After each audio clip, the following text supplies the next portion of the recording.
Muy buenas noches, les habla Nazi Boricua. I'm your co-host, Sergio. And this is your co-host, Josh. We are here in the Clouds Podcast, episode 13 with Nadia Heredia. Hi. Nadia, Hola. tell us a little about yourself. It's a pleasure having you here. Gracias. Nadia Heredia, mexicana. Amiga de Gina. Amigas de Gina. Gina me salvó la vida cuando regresé a enseñar en las escuelas. Pero estoy aquí porque quisiera decir poquito de mi historia. Mexicana, yo nací en México y mis padres emigraron a Texas cuando estaba pequeña. Así es que quiero compartir esa historia con ustedes. Okay. She says she was born in Mexico. Oh. Her parents moved to Texas when she was 10, and she wants to share some of her story with us. Oh, okay. So, first question. We were communicating a little bit before the recording, right? And just from what I heard, objectively speaking, you have a very interesting life. So, share with us what you think makes it interesting. All right. So, think of all this, but in Spanish. The word why. Why? When I was 10 years old, 9 and a half or 9, my mom shared with me that to say bye to my classmates because we were moving to San Angelo, Texas. And I was like, why? And she also told me not to tell anybody, to keep it a secret. Don't tell your friends, don't tell your teachers, just say bye to them. And I knew what that meant. I was going to move. That meant I was going to stay. And now it made sense why some of my things were disappearing, because my uncle would come and pick them up and take them to Texas. And we were like cleaning house. So when I got to Texas, I wanted to know why, because I didn't speak the language. I was different from the other kids, although they looked like me, but I didn't speak the language because I moved to a western town, a small town in Texas, and there wasn't any bilingual education. It was everything in English. And I guess throughout the series, now I live in Canada, and I'm in Buffalo. But before that, I went back to Mexico and worked in Texas. So, yeah, that's why I think my life is interesting. Oh, yeah. Just because of that initial question when I was 10 years old. Yeah, started there. Not knowing much, and now you're here. Yes. Wow. So you just said that you're living in Canada. So you lived in Mexico, the States, and Canada. Sí. 3 different countries. How has that journey gone? You know, I'm sure you had to take some risks and continue to take risks in what I guess, pursuit of a better life. So, as a child, of course, I didn't understand why we had moved. Yes, for sure, it was pursue a better life.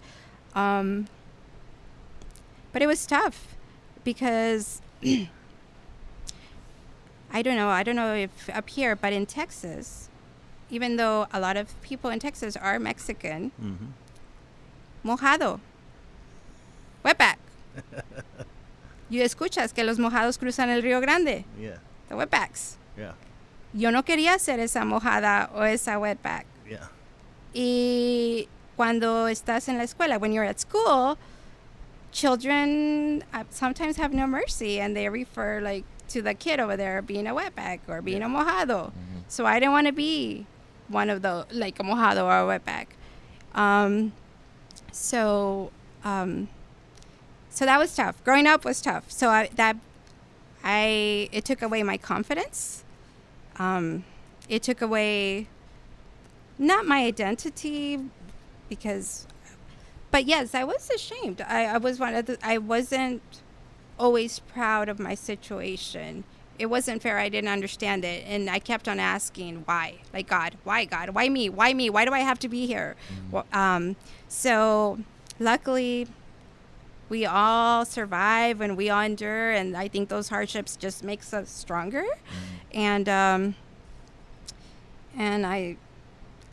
did persevere, and I guess I'll share the story. So many different things happening as a child growing up. I learned English within a year. I was put in the back of the classroom with headphones like this.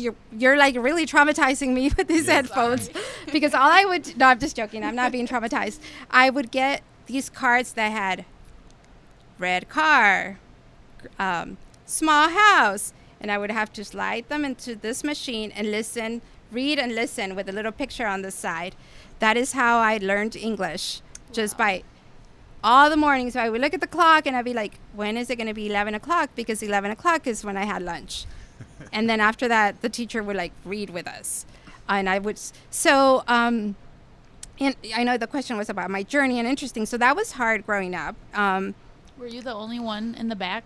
I was the only one in the back. Yes.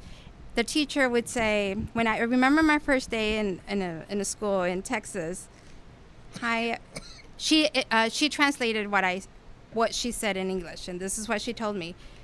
Les dije que tú eras como una bebé y que te tenemos que hablar como bebé porque no sabes nada de inglés. So basically she said, I told them that you're going to be like a baby and that we need to treat you like baby because you don't know in English. Yeah. So as a That's not 9-year-old, condescending at all. that just, I was so embarrassed. I'm like, I'm not a baby. Yeah. Especially at that age, you can't call a 9-year-old. No, a you baby. cannot. They're gonna get offended. So, so that's one experience. And then the kids would run up to me and be like, hey, can you say pizza for me? And I would say, pizza. And they would laugh like her. But I get you because we had this conversation before and you know this story. But so that made me juice, like just certain words that they would just like make fun of me. And so that just kept on peeling my confidence away. Like, again, me asking why. Fast forward, my mom only had 1 year of education in Mexico in 3rd grade as an adult. And then she was given to her godmother and godfather to help. And she used the word given, even though she stayed with them. So she didn't have a lot of education in her back. So when we moved to Texas, she cleaned houses. And I remember the owners, like, one of the owners of the houses looked at me and said, are you going to be one of those teenage girls that's going to get pregnant, like at an early age? And I knew what he was saying to me, and I didn't answer because I was shy. My confidence was already taken away from me at that point. Yeah. I didn't tell anybody that. So that just stayed in my head. I remember in 11th grade, announcements. Please make sure this is the deadline to sign up for SAT or ACT. I don't know what it was. I don't even recall. But I'm like, what is that last time to sign up? What are they talking about? So I asked my counselor, and I said, what is this that they're announcing?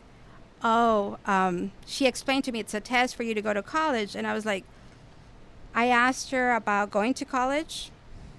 And she goes, well, you don't. Okay, so in the education system, if you are an English language learner, you're labeled as ESL. Yeah, that now was it's me too. changed. Yeah. And you're considered at risk and at risk of graduating. At risk of succeeding? Yes. Okay, got it. And I talked to my counselor, and note that I didn't take regular English. I took English A, English B, Algebra A, Algebra B. I'm proud of it now but before I knew that was like the remedial math and the remedial English. So I went to my counselor and I said, hey, can I get one of these regular math courses or English courses? And she's like, I know your brothers, and maybe you should take business math because when you graduate, you're probably going to be working as a cashier or working Wow. at, you could, That's crazy. this, Damn. this is going to help you maybe get a job at a bank as a teller. And I was like, I was really surprised. I didn't tell anybody. And I was like, okay. She goes, and you don't want to fail a class so close to graduating because it's going to bring your GPA down. So just take a business math because it's going to help you in the future. I stayed quiet and I said, can I just like walk into the class? Like, can I just not? I didn't even know that was a thing back then. I just wanted to. And I don't even know what happened, but I do know that I have business math as in my transcripts. So I guess that's what happened. During that process, I'm sorry if this is long. So during that process, I was co-op in co-op, and I got hired by the district in San Angelo ISD, and my job was to look at the students that had graduated or were about to graduate and like input them in the system. And I come up to my name and I see Nadia Heredia at risk, and I was like, I didn't know what that was. At that point, I had no idea that was my label. And I asked the person that was next to me. She was the secretary from Career and Technology, because that's the department I worked for, as a junior. And she said, oh, at risk means for students that may not graduate. And I just started crying. I was like, I had no idea. So she's like, are you okay? Is that okay? Like, what's wrong with you? Are you okay? And I explained to her, it's like, now it makes, like, I spoke to my counselor. She told me I couldn't go to college. I want to go to college. If I knew this, I would have brought the letter. She wrote me, the counselor called me, like the head counselor of the district called me into her office and apologized and said, I will write any letter of reference that you need to go to college if that's the dream you pursue. So, so yes, I was not one, like my parents. Once I went to college, like I went to the university in there, but I had to take remedial English, remedial math to prove that I could succeed in college during the summer. And there was like 19, 20 kiddos, because I work with students, but students. Three of us passed the course, so I was one of them. Oh, wow. And I continued, and then I became more involved into my education by myself. I remember there was a student and a parent, and they were going to the registrar's office, and the parent was like speaking about their, to the registrar, yeah, my son is going to enroll, and I'm like looking around, and I'm like, dude, I'm like the only one here. Like, my parent is not next to me. I like drove myself to the registrar office. I inquired about enrolling. So that, I think that's interesting. And from there, I just kept on going up and just seeking information for myself to succeed. Well, when I realized that there was a door of opportunity for me, I said, well, I'm going to go to one of the like best universities in Texas. So I went to, let's see what this means. So I applied at UT Austin, because they only take the top 10% as a graduate, and I didn't qualify back then, but as a transfer student, I had proven myself and had good grades. And I asked my mom, I said, Mom, I was working still for the district. I was like, what would you like for me to do? Do you want me to go to college, work, continue working as a secretary? Because I was doing office work, and that's what she understood, secretaria. And she's like, mija, lo que quiero es que encuentres a un hombre que se case contigo y cuide de ti. Of course. It's the Latin mentality. It's the same thing in Puerto Rico, And I was like, okay. So then I applied for UT Austin. I asked my brother, I applied for a job. I didn't tell them yet, because in my family, and I think in our culture, well, the humble culture that I came from, I think now, depending on your economic status, right, but the one where I was from, you stay here, you stay home, you don't venture out. So I kept it to myself. I got admitted to UT. I found a job, Catholic diocese, and I found an apartment. And my brother was my accomplice, because he took me to get the apartment and do the lease. And then I told my mom, guess what? I was accepted to one of the, top universities in Texas. You don't have to pay for anything. I have a job. I'm going to be living here. And I'm going. Was and she happy or not happy? She was happy because she believed in whatever we do, and we was our best. So I remember in school, I would be like, Mama, voy a agarrar un 70 o lo que sea. And she's like, mija, mientras hagas tu trabajo, está bien. Just try your best. Like, that was her thing. So, yes, that's why, that's, to my journey line, that's why I think it's interesting, and that's why, without you knowing, as I always see myself as a child asking the why, somehow I ended up here in Buffalo and back from Mexico. So, yeah, it's interesting. So, taking us back to when you were a child, before this whole shift happened, before you moved to the States, we all have like a ridiculous idea of what we think life is going to be even before we're a teenager. So what did you see yourself doing before this move? I did not envision myself doing anything at that time. But when I heard that we were coming to the United States, I was wondering how it looked. Yeah. I was wondering how the houses were. I was wondering what language they spoke. And I'm going to do this because I told this to my students. I was like, when I was little, I was preparing myself to come to the United States, and I would be like, blah, blah, blah, blah, blah. I would like just make up random language, preparing myself to speak English. Your friends in Mexico are like, holy shit, she speaks English. Yeah. So I'm like, I started creating my own language to prepare myself to come to the United States. That's awesome. That's not a joke. Fake I it till did you that. make it. Yeah. So hay una canción en México, se llama El Ratón Vaquero. Y no sé quién la canta, la podemos buscar. El ratón vaquero. Y el ratón vaquero habla inglés. Y el ratón vaquero dice, what's your name? Blah, blah, blah. I don't recall. So that is how... Cricri sings it. Cricri sings it, yes. Pero whatever he says, it's in English. But what I understood was... blah, blah, blah, blah, blah, blah, blah, blah. So that's what I practiced. Like the tone and cadence of the language. Yes. Right? That's hilarious. That's funny. So, like a part 2 to this question before we move on to the next one. I'm pretty ignorant to it because I was born and raised here. Did you always have this, like, the U.S. is land of opportunity mindset? Or was that kind of taught to you? No, I think I grew up. So I was born in Mexico City. And I believe my parents had the plan. That's why they moved to northern Mexico, Coahuila, Acuña, Coahuila.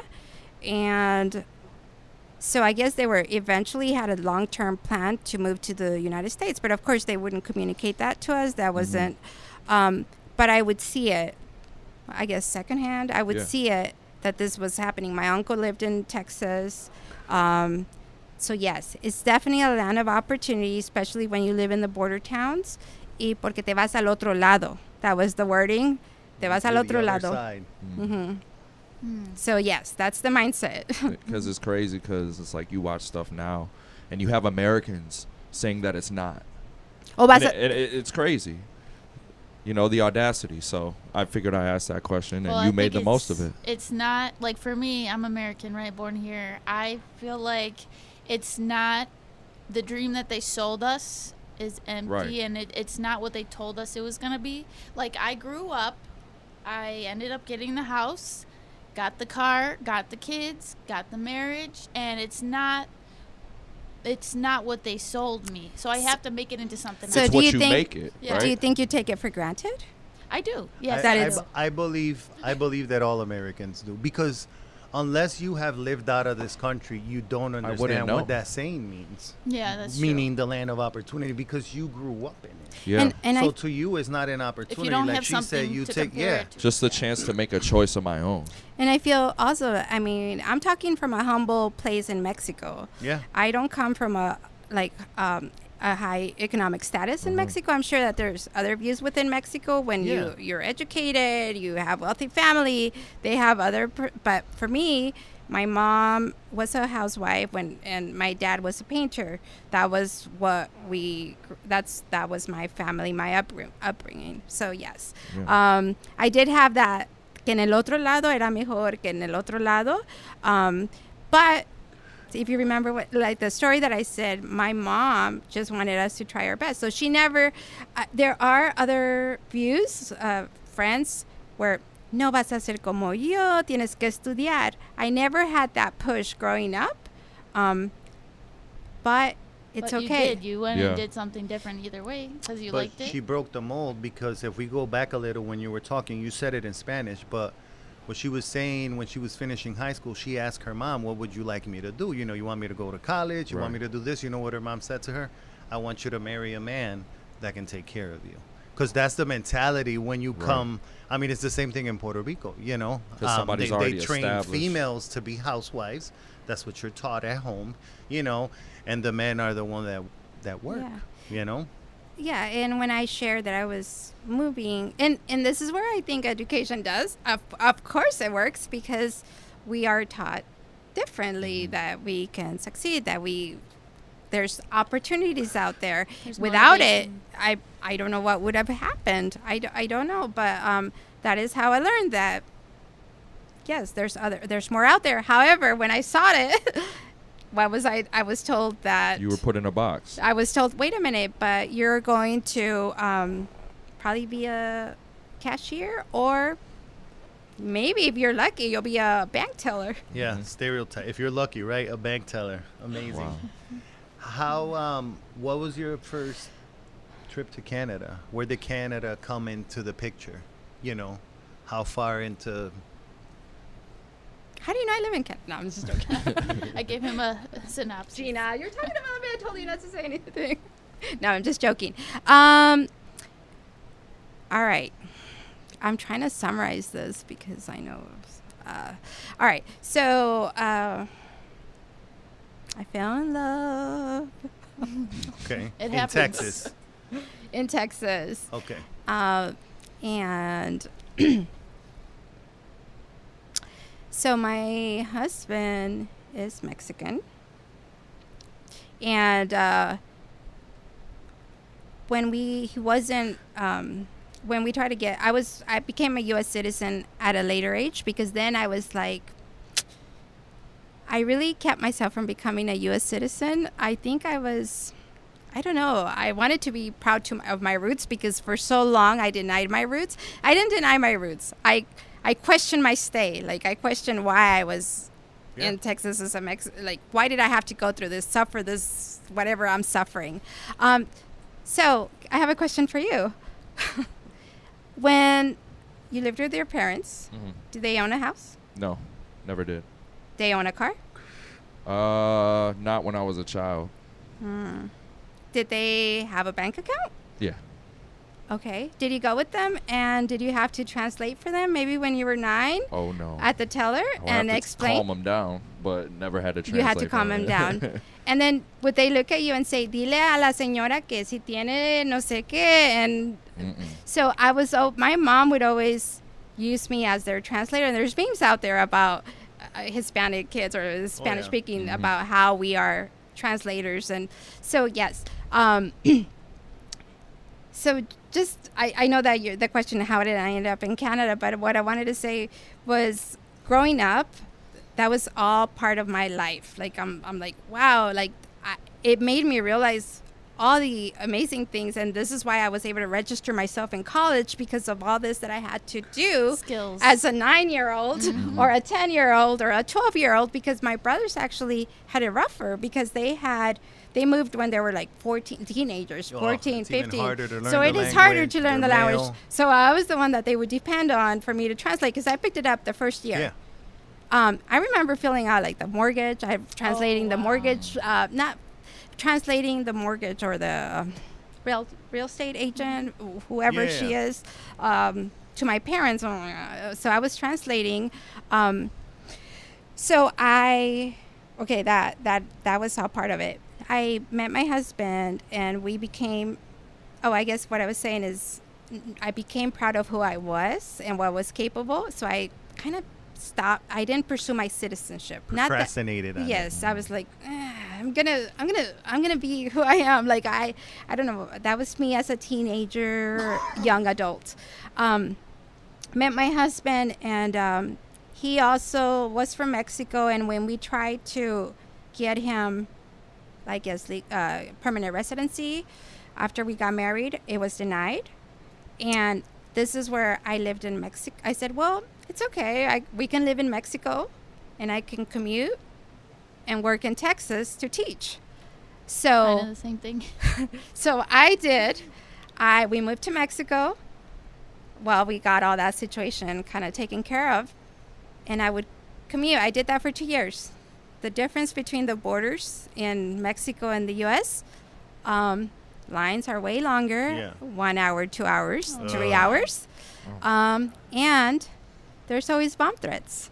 Yeah. Oh, So wow. maybe once in a year, I had 2 to 3 bomb threats. So they shut down the bridge, and I'm either stuck on this side or that Oh, side. my God. So it just became hectic, and my husband was like, you know what? Just stay in Texas. Forget about me. I had my child. I was already pregnant from my son. I was like, wait a minute.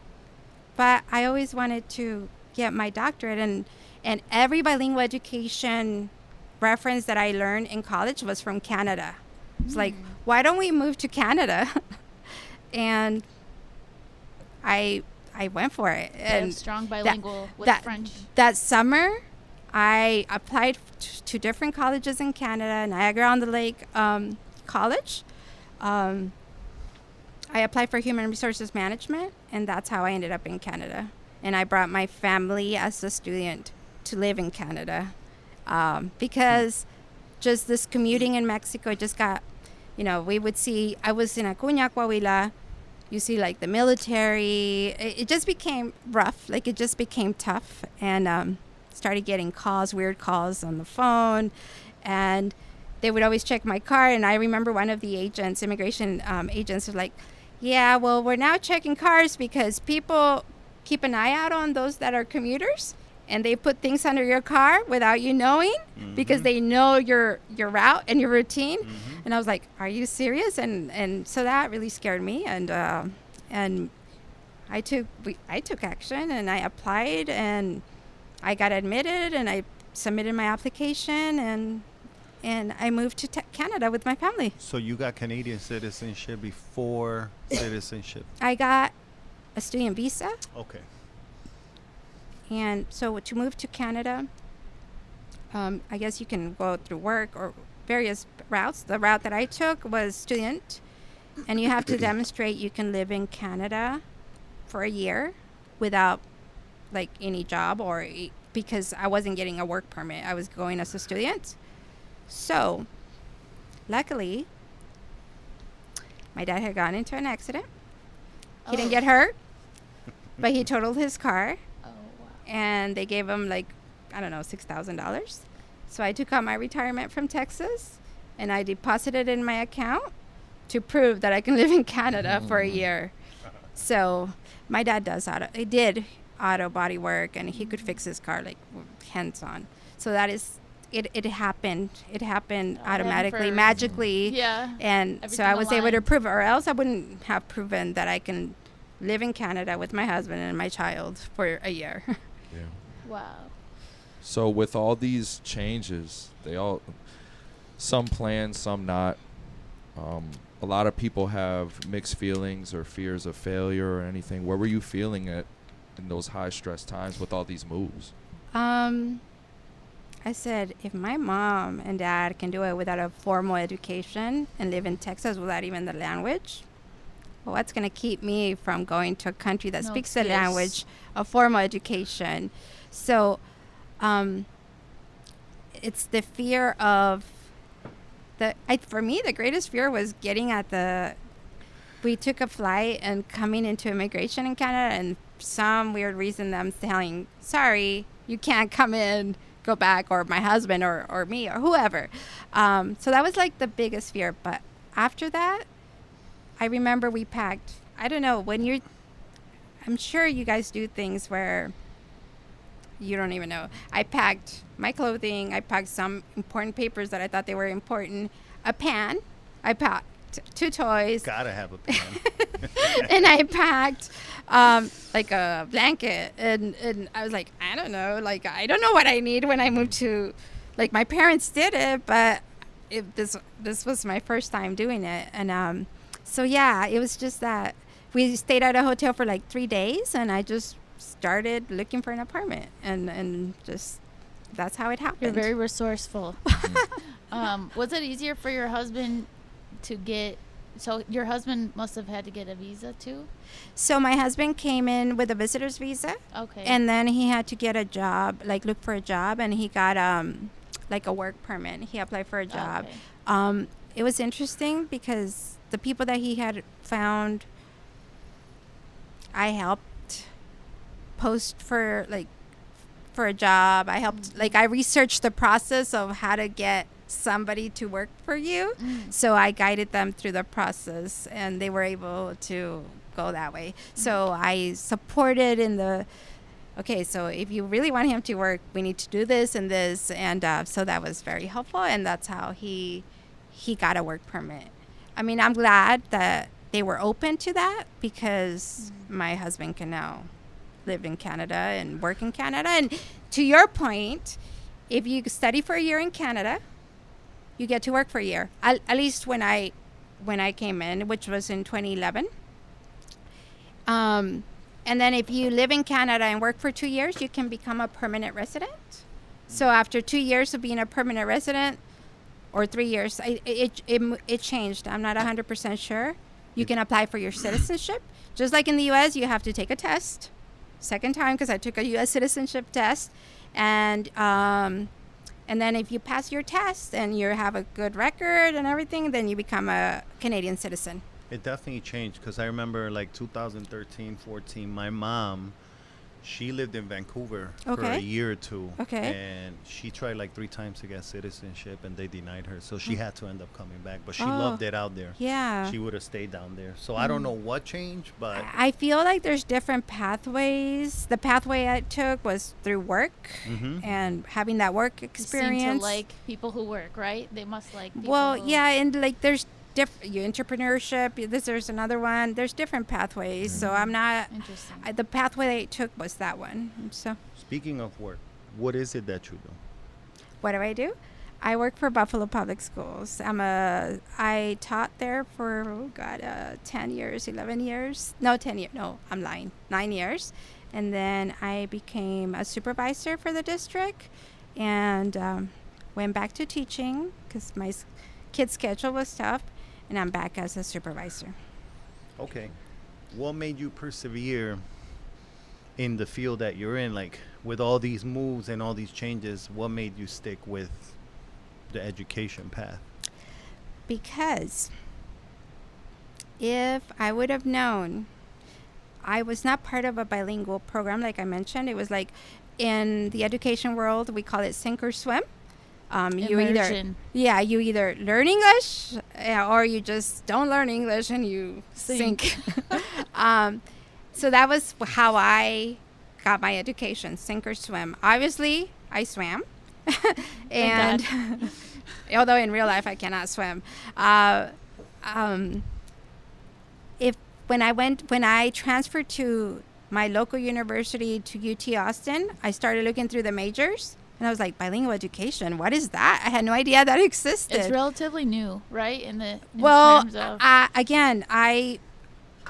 yes, like it wasn't available at the university that I was. I don't come from a family where you speak about education. Everybody just works and comes home and has dinner and goes to sleep. Like, it's not a topic. So I saw bilingual education, and I was like, inquired about it, and I was like, man, if I would have had that as a child, maybe I would be somewhere else. I would be, I don't know, I would be more confident. I would be more successful. I don't know. That was my thinking. So that is why. You would have had more options, maybe? Possibly. I honestly don't know, but for sure, my confidence. So I said, for any child that doesn't have English as their native language, I want to give them the confidence and for them to be proud that as a teacher, I always thought, you guys are experts in the language. No other people do not have that expertise that you do. So I want them to feel that and not what I felt, where I had to hide it and be ashamed of it. Now, that's just how I grew up and that's how I felt. But other people are proud of it and they own it. And at me, I didn't own it. I was always questioning, why me? Why do I have to do this? You own it now, though, right? Oh, I definitely own Yeah. it. Yeah. So, what are some of the biggest differences from you being in school and you going to school in Canada and now being in Buffalo? I can speak to that. So I have 2 children, and they actually got their education in Canada. So in Canada, they have different programs, public programs. They have French, full French. Yeah. They have English with French immersion. So basically you learn English, but then you have a class where they teach you French. Then you have Catholic French, full French. Wow. Then you have Catholic English with French immersion. And they're all free, like they're all public education system. So All education's free in Canada, if I'm not they mistaken, also right? it is, but they also have like their private schools, Oh, charter yeah, yeah, schools. yeah. Yes, you're right. So I enrolled my child in an all French school Wow. because Oui. yes, they are very fluent in French. Because they take English class in 4th grade, so they learn French. I remember I would go to those community like daycare centers, and they're like, "Are you sure you want to enroll them in a French school? You don't speak French. How are you going to be able to help them?" And I'm like, "My mom didn't speak English." And Proof of This ain't concept. nothing. This is nothing. look at like, Croissant. now I mean, not. I know how education works now, so I'm fine. So yes, that's a big difference in terms of French and English are the official languages of Canada, and my children are now trilingual, and that's a big difference for us, for me. Just going to college in Canada myself, I did human resources management 1 year, and I feel like it would be like any other college. Just you have a variety of students, and just very international and Canadian. So to me, there wasn't a big difference there, but other than Tim Hortons and Tim Hortons is way better in Canada. other than That's Tim true. Hortons and Pardon and washrooms and but it was the same.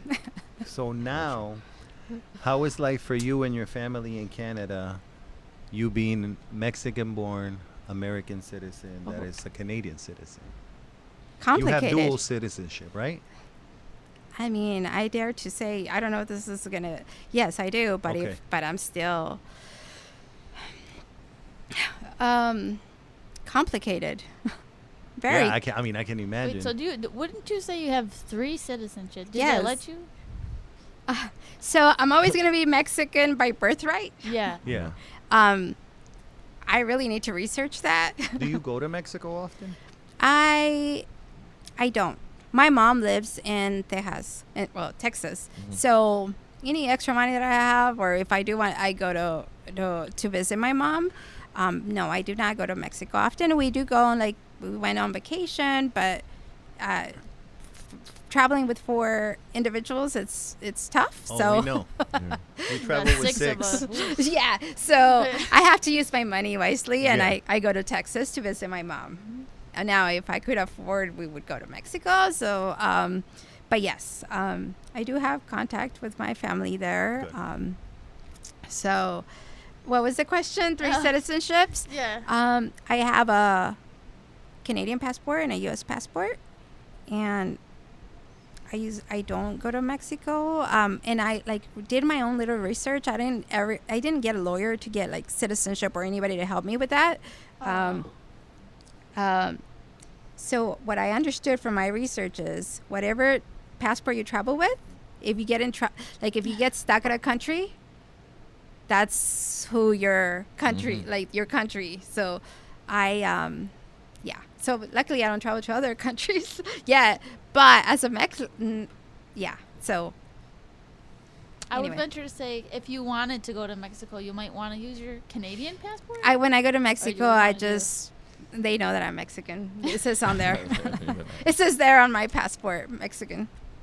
So what are so you said it's pretty challenging living there. What are some of the benefits? What are some of the What do you positive think? things? Of living So there? one of the positive things that I would say the education I'm giving my children, I know like So you people. real Go quick, ahead. you feel education in Canada is better than here? I cannot say that it's better. I never had that mentality because I believe it's your teacher, your school, and what you make of it as a student. But I do want to say they have the opportunity to learn another language. Mm-hmm. So to me, that's the better part of it because now they are trilingual, right? Where I am from, like where I live, it's a small school. So the student to teacher helps. ratio is like smaller. So yes, that helps. Definitely. We know that.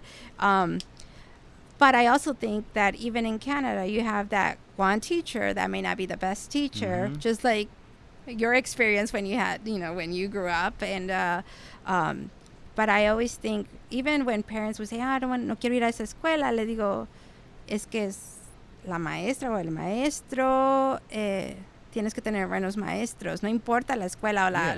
lo que la escuela es el maestro y lo que tu hijo quiera hacer, pero claro, necesitas buenos maestros Ujú. para que los niños puedan poner atención y puedan aprender. Yeah, and I don't know if there was a question that I did not answer. Are you No, good? you did. You asked about challenges. Yeah. Tax, Were you- like you said benefits. Benefit, So- pros, Challenges. cons. But- Are you talking I about didn't tell Canada what- though or Mexico? No, Canada. Canada. Canada. Okay. So one of the things I'm currently struggling with is like foreign income and Like like the taxes. taxes and it's just a pain and yeah, so that's a challenge. So the I- commuting is a challenge. Yeah. The taxes are higher, but medical insurance is free and college is free, right? Or no? Is College is not free. really? No. Oh. I asked. I should be a better parent at this point, but I asked when we had open house for my son, maybe last year. I said, "Are there any scholarships or scholarships?" And they said, "Not as much as in the U.S., but there are some." Huh. So now college could be free like it is here, but you have to be low income, and we are Yeah, not the low Pell income. Grants and all that. Yeah. So that's going to be a challenge. But to your point, a benefit that my son has, because he has dual citizenship, he can go to college. He doesn't have to pay international fees in the U.S. or in Canada. So he has a broader opportunity to choose college. So wherever you get a degree, whether it's Canada or the States, it works in the other country? Yes. Oh, okay. It works, however, not true, because this is what we struggle with.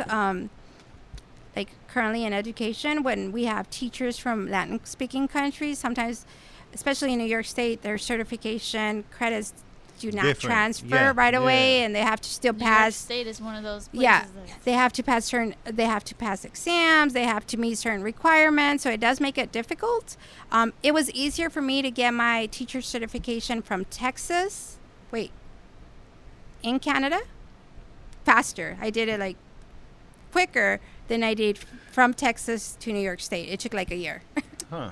It's about money. That's what it is. Oh, yeah. So yes, there goes. That's your answer. And so back to that answer, I when I was doing human resources management, I met a doctor from Colombia who couldn't practice their being doctor in Canada because they didn't take that degree. So he was working on human resources management. That's part of why I ask. I mean, I had a Russian dishwasher at a restaurant years ago that was an engineer in Russia, Yeah. and he was washing dishes here. Yeah. You know. Yeah. Sad. So you're a perfect example that there's really no excuses to make it. You know, you lived in 3 different countries. You had your hardships, like stories like these are awesome because you see these kids here, like we were talking earlier about taking it for granted with all the resources, all the help, all the opportunities that they got. But because they grow up around it, they don't see it as an opportunity, you know, and they really don't do nothing. I've always said, I don't know, people are so dumb here compared to the resources that they have. You know, like in Puerto Rico, I grew up with less, but I felt like people had more common sense. I don't know if that makes sense to you. This is what I was going to say, is You know? to play devil's advocate. You had less. I mean, you said you slept on concrete floors, but you were maybe happier. I was. I would give everything I have now to live the life we lived when I was a child. And we were poor. Everything had meaning and substance. Yeah. I feel like having an abundance of something, at times, it takes away the meaning. Desensitizes you. Yeah. Yeah. Anyways. So with that being said, what advice would you give children and parents that, you know, they're seeking for their dreams? I really think I value education because that's what helped me. But at the same time, my mom didn't have an education, but she valued me. And so just how you empower the individual, giving them the time. My mom never pressured me to do homework or even asked me about homework because she had no idea that was a thing. Yeah. But she would always encourage me to do like the best, to Nadia, tú sabes lo que estás haciendo, haz lo que tengas que hacer, trata lo mejor que puedas. She let me be a child. So even though I had those other responsibilities, I felt safe at home. If anything, I saw her being a hard worker, cleaning houses, ironing after she cleaned. Teach work ethic. Like after she cleaned the house, yet still make good cook meals for us. Yeah. And making sure we showered and brushed our teeth. Mm-hmm. So just those basic needs that we have. Your parents were there for you. They were there for me. And I feel that is where you, without knowing, you gain those values and you don't take things for granted. And in terms of when my children were in Canada and they're like, but I know how to give them the time to do their homework or to study and not take away from that. But so you said it, work ethic. What are the values at home that you have? You have to find those. I wasn't taught, like they weren't labeled for me, but they were obvious for me. You grew up seeing it. Yeah. I mean, I grew up with both of my parents, so so I could definitely relate to that. Whereas out here, I mean, over half of the homes and probably half of the kids you're dealing with are living in broken homes. Yeah. You know? And I mean, my dad was an alcoholic. My dad drank. My dad worked all day. And what did he do after work? He stayed after work to drink. Yeah. So, but he was also, I don't know. I don't have any negative thoughts or feelings about my dad. He was hardworking. He was always there. But yeah, he grew up. I did see alcohol in my house very often, and the effects of it. Not in a alcohol is negative, but Sometimes like there wasn't there wasn't any abuse. Like he would do silly things. I'm gonna say it because it's the truth. He came in one day. I was watching a movie. He went to the restroom. He didn't go to the restroom. He went to my room. Oh no. Yeah. So and used it as a restroom. Exactly. All right. But he was the life of a party. Yeah. Everybody loved him. I loved him. He ate the worm that day of the tequila. Yeah, exactly.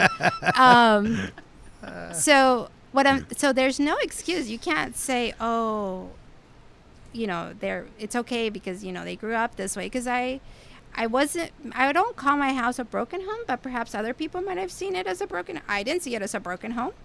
Yeah, no, you don't sound like a person that resents your parents. Whereas out here, working in kitchens and in fine dine restaurants, I've always said like the richest kids we're the most broken, or adults, I guess. You know, we're the most broken Yeah. people that I knew because their parents were so busy making money they were not there. So,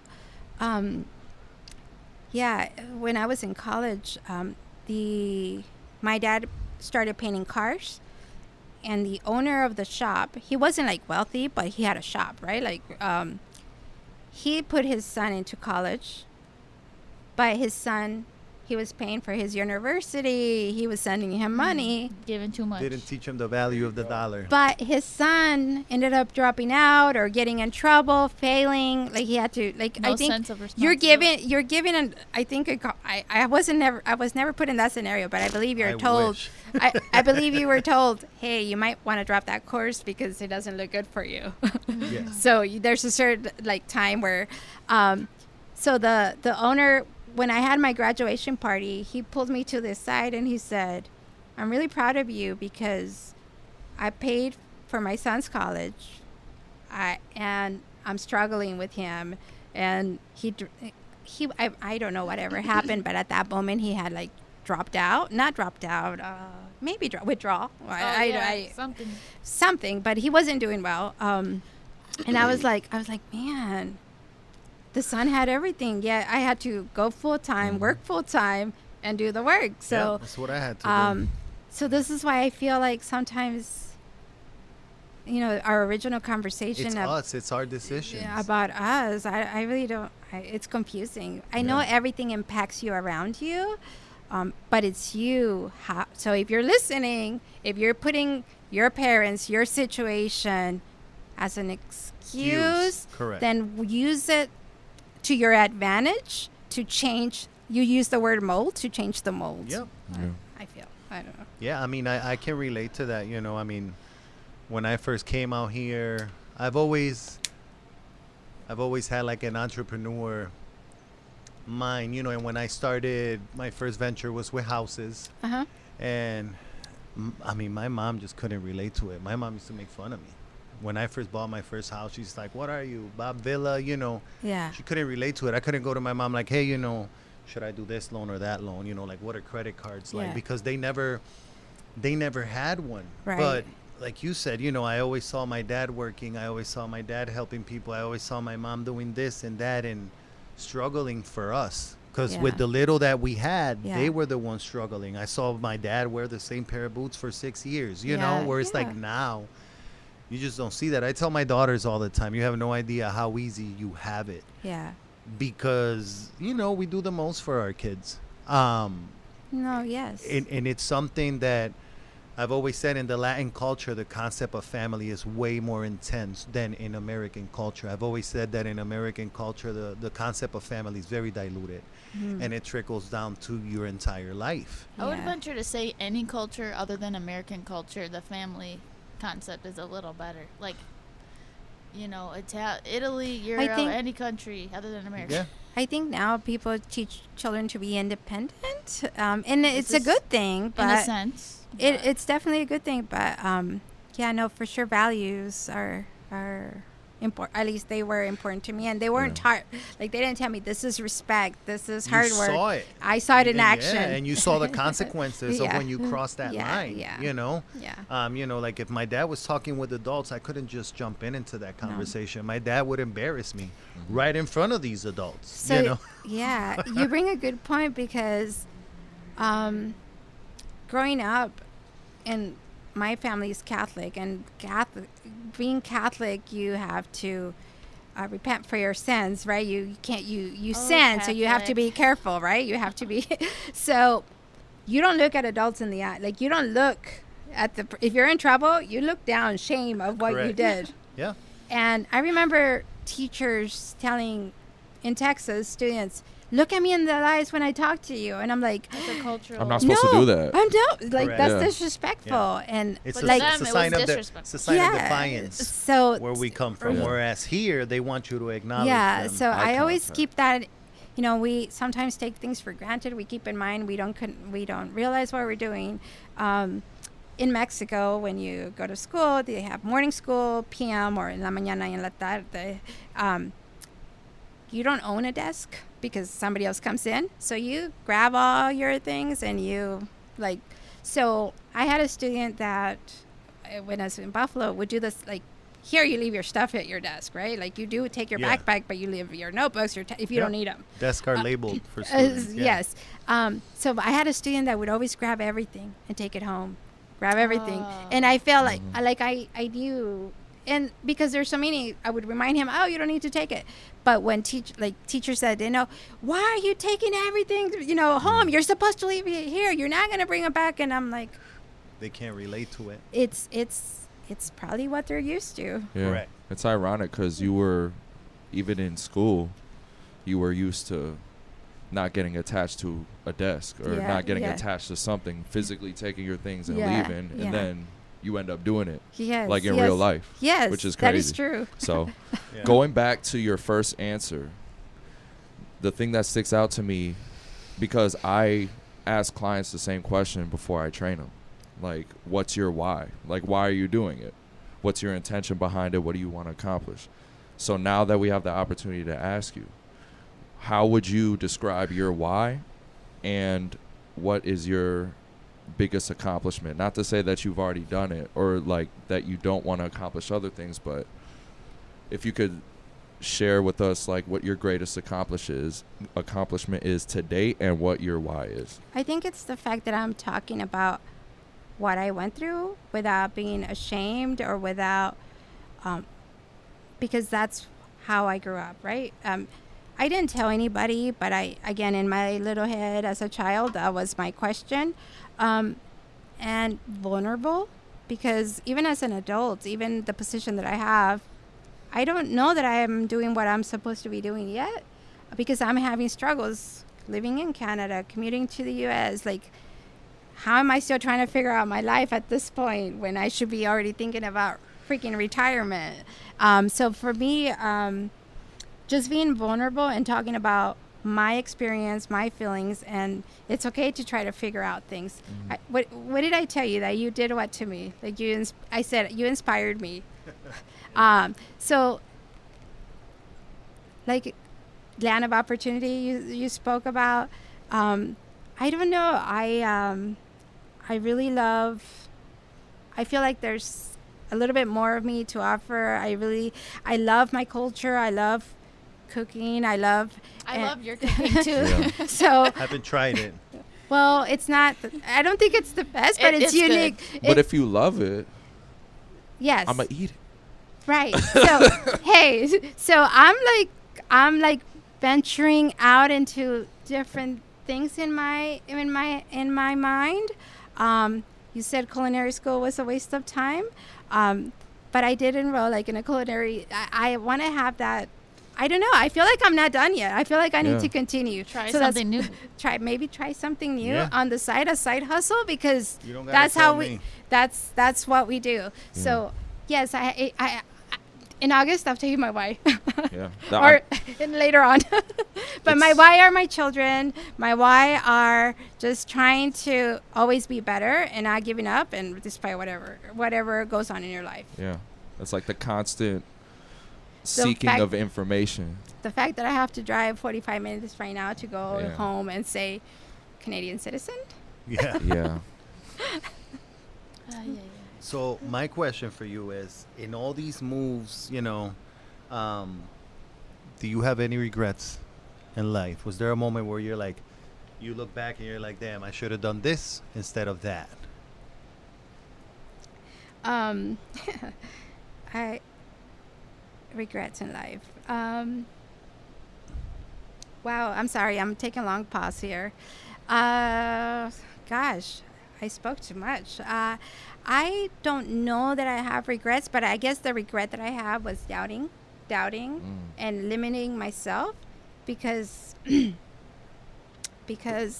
though it looks like I may not have limited myself, I think we all limit ourselves Oh, in of some course. point. Yeah. Yeah. We're our own biggest critic or our own biggest hurdle. So Way. Some people Yeah. never wake up and realize Yeah. it. yeah, Was- so I feel like I'm still limiting myself despite my role, despite what I'm doing, my profession, whatever I have. I feel like that's not where I need to be yet. So Yeah. I put limits to myself. Was there a moment where Because you said you used to doubt yourself a lot and now you don't. I Was still- there a situation or a moment where you were like, you know what? Fuck it. I'm gonna do what I'm gonna do. I think I pushed myself each time because that was my only choice. And I think all these I took Sink or swim. I think I took all these negative thoughts and experiences to my advantage. So I'm like, Yep. first of all, I knew that I'm not going to end up, not that we all Being make a bank mistakes. teller or Ba- getting pregnant at 16. Right. And it's, I mean, and if you do get pregnant at 16, okay, but you Life goes overcome, on. you Yeah. overcome that and you survive. But it was told, I was told, I mean, yes, you're a child at that age, but it was in a negative way that I like to, no estaba en una forma para criticarte, para hacerte menos. O sea, así es como me lo dijeron a mí. Entonces yo tomé eso para mí como una oportunidad. Ujú. Yo ya sabía que no iba a hacer eso, pero no dejé que me ayudó, como que me dio el empujón. Sí, en vez de derrumbarte, te levantó, te dio Sí, más I was like, ánimo. you know what, te voy a poner atención porque yo ya sé que no voy a hacer eso. And I like continue.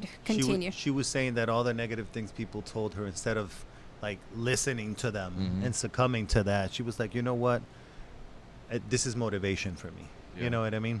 So And not even just to prove it to them, but just to prove it to yourself too. Yeah. Yeah. Yeah. And I really, right now, sitting and talking, I still don't feel like I have answered the why to your question or Yeah. your question. I forgot who asked, but I feel like there's still a lot more to come in my life, in my personal life, and for me and for my sons and for the people in my world. Yeah. That's good. You can never stop, you know. I mean, I've lived a couple different lives myself. You know, Yeah. you move from different countries, but I was born in Brooklyn. I moved to Puerto Rico. From Puerto Rico, we moved to Pennsylvania, then back to Yeah. Puerto Rico, and then I ended up in the States. Then I went back to Puerto Rico, and now, you know, now I'm here. I have a family, you know, but at the end of the day, where would you like, I don't know, To be buried? yeah, where would you like your life to end? Like, at the end of the day, me, when it's all said and done in a perfect world, I like to go back home to Puerto Rico. Puerto Rico to me will always be home.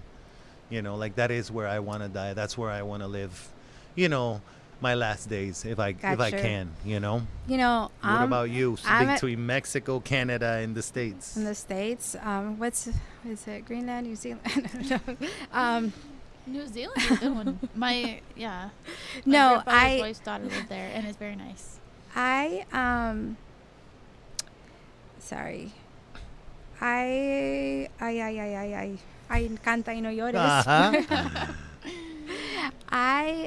For sure, I love Mexico. It's got to be Canada. You know, I don't ever see myself settling I down. can't see myself in Canada. Just keep moving. No, like people right now, I'm at the age where people are talking about retirement, 5 more years, we're going to do this. And I'm like, dude, my life just started. Yeah. But I'm not okay. at that age for my life to just start. But I always feel like my life just started. So I don't, because I have, here's a downfall, because I have moved so much. I told a colleague that I work with, is like, I don't know that I have a home. I know that my home is, like, I lived in Mexico. I'm from Mexico, but I didn't always grow up in Mexico. My home is in Texas. That's where most of my life I grew up. But now I made my home here in Canada where my sons grew up. And so it's so easy for me to kind of get tired and not bored, but to move Need and something adjust, fresh. that I don't see myself settling down. But yes, definitely what I dream about, I think it's a good question. I always dream about being in Mexico, comiendo la comida de México, los tacos de México, todo lo que sea. And I'm not like stereotyping, favorite pero, cuisines. pero, pero el sabor es muy diferente Oh, yeah. a lo que uno hace aquí. Hasta lo que yo hago en mi propia casa. Necesitas You el need the- polvo de la calle Yeah. para poderte It's comer so- bien esos tacos. So funny because we were just talking at her dance classes on Wednesday. I was talking to this Colombian kid, and I'm like, bro, look, like American culture are experts at ruining indigenous foods from every country. Like, you know, out here Mexican food to people are flour tortilla, fucking tacos and burritos and chimichangas. I'm like, go to Go to a little spot in Mexico and find me a place selling chimichangas. You know, like it's the same thing out here with the pastelillos. Everybody wants beef and cheese. In Puerto Rico, nobody sells beef and cheese pastelillos. It's just not a thing. You know, and that's people's version out here of what Puerto Rican food is. You know what I mean? Yeah. Like it's. But then people here make fun of you for saying the word pizza, yet we ruin it. Well, that was, and that was me growing up, right? As the kiddos making fun of me that way. And kiddos is a word I learned here. Yeah, I mean, I dealt with it. I mean, because to Americans, there's no difference between Mexicans and Dominicans and Cubans. You know how many Mexican jokes I still get from white people? And I'm like, do you realize how So you ignorant have you your sound green right card. now? I'm not Mexican. Oh, it's the wait. same thing, whatever. I'm like, No, bro, but it's so see, stupid. you green card. And one of the things when I got, Is that still a thing? I don't know. But, no, because, oh, God. I don't hear jokes about it anymore. No. Not really. Resident alien. Yeah. That is what that was. I didn't want to be a resident. I didn't want to be an alien because an alien is from outer space. Yeah. But as a kid, can I see your permanent resident alien card? I honestly Damn. I don't recall it now because it's been a while back. But you were the word alien is on it, and Oh, I don't yeah. I don't think I don't know if they still have it or not because. Legal alien and illegal alien. Yeah. So that as a child you're like, wait, alien I learned is. Oh, I'm Yeah. like, E.T. Am I an alien? But yes. So as a child, just things that you're told or hear, they really impact you. Mhm. You just don't know about it. Like you just don't realize it, or people don't realize it. But yes. What about you, Gina? Where would you get buried?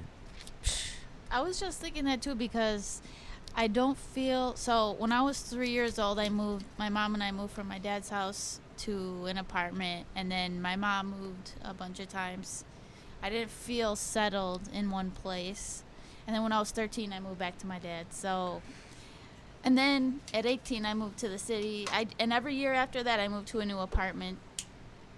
And That's how I kind of grew up too. Never really had, just all throughout moving Buffalo. place So Hard to place. grow roots when you keep getting replanted. Yeah. You know what I mean? That's Yeah. true. So I don't. Yeah, I even don't just know. like a dream. We A gotta take you dream- to Sicily first before you can Yeah, answer that question. that would be a dream to go to Sicily, live there. We're going. Yeah. But Puerto Rico is definitely, if Sicily doesn't measure up, then it's definitely Puerto Rico. Bro, I think she liked Puerto Rico more than me when we went for her first Puerto time. Rico was just it was so refreshing to be somewhere different where the culture, people's demeanor is different. The way people talk to you is different. The food is fresher. The air is fresher. You could breathe out there. I don't know. Everything's better. It's the same thing in Mexico. Like, I mean, like I told you, I lived in Arizona, and I worked and I interacted with a lot of first generation Mexicans, you know, but then I dealt with second and third generation, and it's like in Puerto Rican culture, it gets diluted. You know, when was the last time you went to Mexico? How long's it been? Probably 10 years. No, less than that. Because I went to my husband to his brother. Probably 3 years. But my mom, again, like I told you, my mom lives in Texas. She got adopted. It wasn't a legal adoption. Her mom gave her to su madrina. Again, Godparents, yeah. we're not blood related. So those are my aunts. I grew up for them to be my aunts. So if I have to visit anybody, it's going to be my mom. But my husband does have his mom and his brothers In Mexico? But all my brothers are in Texas. So your husband's Mexican too? My husband is Mexican. Oh, okay. Yeah. So. Huh. Yeah, 3 years. We might have to break her streak. Take a trip to Mexico together. ¿Qué pasó? ¿Qué pasó? ¿Qué dijo? ¿Qué dijo, señor? No, Dígamelo. I said we wants might to- have to take No, a pero trip dímelo to en español. Mexico Oh, all claro, together. vamos. Yeah. Yo quiero ir a México. Oh, I'm definitely inspired. I mean, I feel like as of recently, like, I grew up with a lot of empathy. I get that from my mom. But my dad was the one who was like, you know what? There's really no excuse. And at Keeping it real. 25, that's when I realized, like, oh, okay, like, everything really is a choice. Everything does have an Things outcome. come into perspective. Yeah. They fall Yeah, into perspective. it's wild. And now that I'm working with people, it's like, you really don't have an excuse. You You really don't. because there's somebody always going through something worse. And Yeah. it's really a choice on whether you capitalize on it or let that consume you. It's crazy. Yeah. It really is. I mean, a it's really choice. up to us because, you know, when the hardships come, you can either succumb to them and sit on a corner and wallow and whine for the rest of your life and blame everybody for your failures. Or you So- could just learn from that, you know what I mean, and take it and be like, yeah, no, I'm going to prove you wrong, and I'm going to prove you wrong, and I'm going to prove you wrong. That's how I live my life, you know, the negativity and the people that cross me and the negative things that happen, I use that as fuel to keep going, Mm-hmm. you know, and some people just, There really They are don't. two types of people in this Yeah. world. Two Yep. types. Yep. And I was watching something today, and they were saying that, like, success is the only revenge. yeah. That's it. There's no talking back to these people. There's no I'm thinking proving of it to someone them right now. because then at that point it's like, oh, you did all that to impress me. You know what I mean? So you succeeding was the best result of any of Yeah. that. And succeeding doesn't have to do with money or Right. anything. It It's just has to do subjective. with what you Are you believe happy? in and Yeah. happy. ¿Sabes cuál es la mejor dona? Dona, sí, dona de comer. Mm-hmm. Oh, the McDonald's minis. What? Yes, but no. I would bring McDonald's minis from Canada too. Excited to as do- hell. Yeah, you know what the best donut is? I'm like the gentleman cookie. No, la mejor dona Paula's. son las donas que son viejas y están casi duras y que luego la pones en el sartén, se derrite el azúcar y se hace crispy, no sé cómo se diga, doradita. Sí, sí, sí. Porque cuando nos mudábamos, la gente a veces ayuda, nos daban el pan que Viejo. expiraba viejo. Yep. Y lo que hacía mi mamá, poner la dona en un sartén, se derretía el azúcar. And now I just do it because it's good. It's good. She was saying that the best donuts are the old donuts because you take them and you put them in the pan with sugar. And Because the they're sugar glazed, right? They're Yeah, glazed. the sugar caramelizes better on the glaze because the donuts were hard. And once they're hot, they're not hard anymore. Where are these donuts from? She Just was buy a saying donut. People used to give, Like any donut. yeah, people used to give them old food, expired food, you know, growing Like the up. church that we like, Yeah. like Oh, during yeah. Thanksgiving or whatever. I only go one place for my donuts. No, Polish. but we had to go. Like they were like given to us because. yeah. So then my mom would fix it. It's like buy a it. metaphor, you know, you're making lemonades out of Right. lemons, Yeah. you know? So she would give us the donut. I was like, man, this is a good donut. Now as an adult, I get a donut. It doesn't have to be old because you can So still now do she it. lets them sit out and get stale. I was like, let's go. Yeah. That's awesome. You can't do that with the mini donuts though. No, it has so- to be like glazed. So I don't think the McDonald's, was it the McDonald's in Buffalo that have mini donut, or it's got to be No, the Canada. Canada. So Canada has better stuff. So the Different. the Canadian McDonald's had mini donuts assorted, different colors, flavors. No, I just saw a bunch Was of things about their amazing. Can't talk snacks. about they got this, I'm a like trainee. a third of the I amount of can't. chemicals and shit out there. The portions are way smaller. So I had a AP asked me to bring ketchup from Canada. Oh yeah. I'm like, okay, because they use sugar cane, they don't use corn syrup. fructose syrup Yes. and all this other bullshit. And I'm xanthan just like, gum okay. and Again, I take for granted because I don't do my research. I just buy it. I don't.